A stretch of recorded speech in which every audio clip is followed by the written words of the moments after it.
I love validation. I love validation so much it tickles me up inside. Oh, hello, and welcome to California Divorce Buddy, a divorce and child custody coach in California, here to help you with all those pressing issues nobody else is talking about. As I did in the last boundaries video, I'm going to start out by telling you why validation is even important for you. In divorce communication, it has three awesome uses. One, diffusing tension. Divorce conversations can quickly become heated. Validation, such as acknowledging the other person's feelings or concerns, can help de escalate potential conflicts. For example, saying, I understand this process is frustrating for you.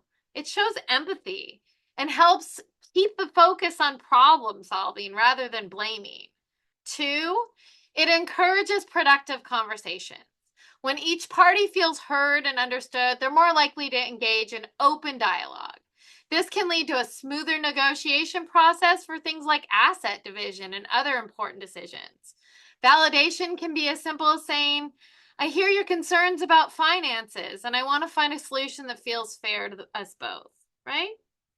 So, building the third thing that it helps is building a foundation of respect. By validating each other's perspectives, both parties show mutual respect, even if they have different views. Respectful communication can help prevent resentment and create a healthier foundation for future interactions, especially if co parenting is involved. So, now on to the next three reasons why validation is important in child custody communication, because there's three here also. So the first, validation can help keep the focus on the child. And a lot of times that's even in the order, like we're going to have healthy or reasonable conversations that surround the child, right? So validating the other parent's concerns about the child helps keep the focus on the child's well-being. For example, if one parent expresses worry about a child's sleep schedule, responding with, I understand you want to make sure Katie gets enough rest, showing that this shows that you're prioritizing the child's needs, right? So, number two, it helps reduce defensive reactions. We all need this. Even I need to remember to diffuse defensive reactions.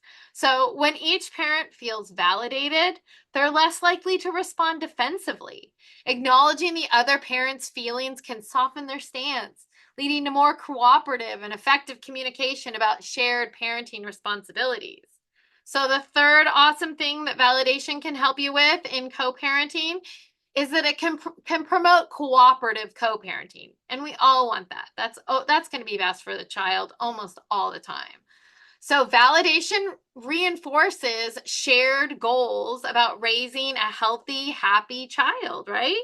For instance, if one parent expresses concerns over a certain activity, a response like, I get that you want to make sure Katie is safe, reassures them that you're taking their concerns seriously. This helps both parents work together rather than against each other. But before I tell you how to do it, I need to remind you of a crucial point. Validation does not mean that you agree with the other person. It simply shows you understand their perspective and are willing to acknowledge their perspective. And here's another point. You can use it everywhere, not just in divorce and child custody. When you use validation, you'll change your world. People in your life will feel heard and seen and understood. And the best part is that it frees you up from having to control or fix anything. Pro tip, 9 times out of 10, people don't want your answers or your opinion. They want validation. They don't even realize it. So here we go. Whenever someone tells you anything, good, bad, stressful, disturbing, whatever, you listen to them to hear what feelings they're trying to convey. If you don't immediately recognize the feelings, you try to put yourself in their shoes to see how you would feel in their situation.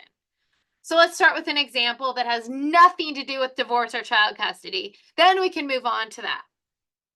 So let's say your friend calls you and immediately they launch into a story about another friend who's driving them crazy with all sorts of what they label as extreme political beliefs. Maybe these extreme beliefs are ones even that you hold. Yikes. You could get angry and possibly ruin a friendship. So let's say you agree that they are extreme. Even then, you could dig in and call that other person batshit crazy and tell your friend to ditch their extreme friend immediately. Can you see how neither one of these is really great communication? Both have the potential of alienating your friend. Okay, so how do we turn this around and use validation? In that instance, you may say something like, geez, that must be upsetting. I can see how you may feel confused as to what to do or irritated or whatever you hear them saying. If I were in your position, I'd feel the same way. Then back off. If they say more, you can validate that again, right? Okay, so, but what if you have a solution or an opinion? We always have a solution or opinion, right? First of all, I would always be cautious about offering it. But if you feel really, really drawn to offering it, the only way to do this is to ask, can I offer some advice? Or is it cool if I give my opinion?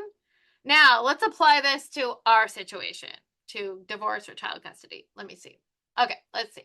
So let's say you're trying to talk to your soon-to-be ex about filling out the summary dissolution paperwork, and they melt down and may even start blaming you for everything or saying hurtful things.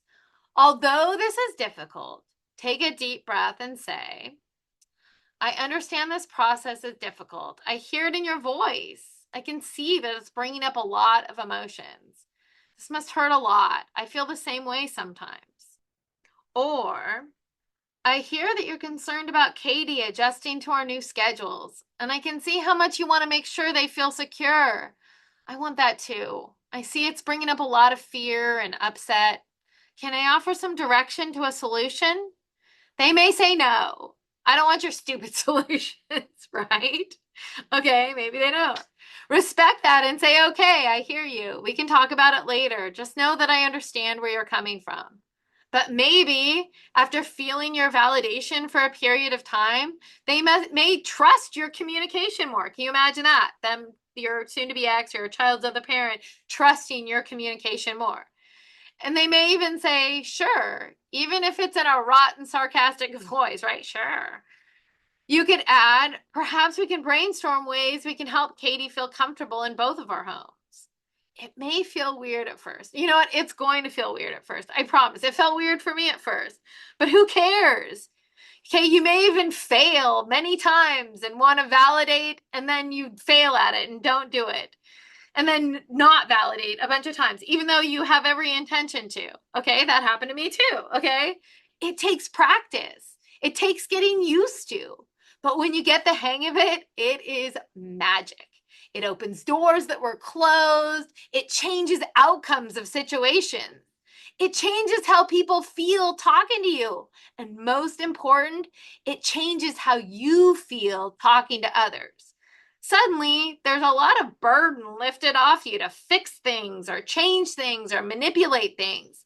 You can just allow people to be who they are and have the emotions they have. Try it. Like and subscribe for more divorce and child custody tips.